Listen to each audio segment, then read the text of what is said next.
these speakers were making a slight vibration noise. So I removed the driver.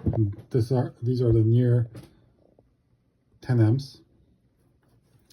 Remove the driver. First of all, it's a very hefty driver. But then I noticed this thing was like here. And believe it or not, this thing was making a little noise. It was that simple. Very high quality driver. The magnets are really, really good. This can produce some hefty, high quality drivers.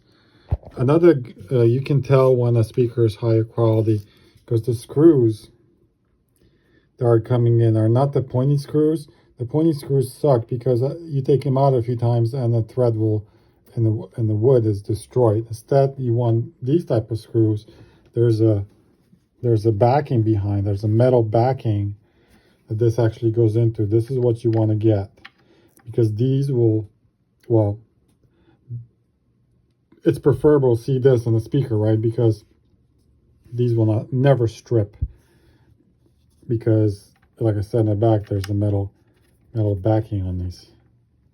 So you can make them tighter, because you're thinking your woofer is vibrating. Maybe it's not tightened all the way. So that was it, and that could have been the issue as well, just not being tightened all the way. Just want to show you guys this alert. I mean, there's nothing to it. It's just a little examination. All right, cheers.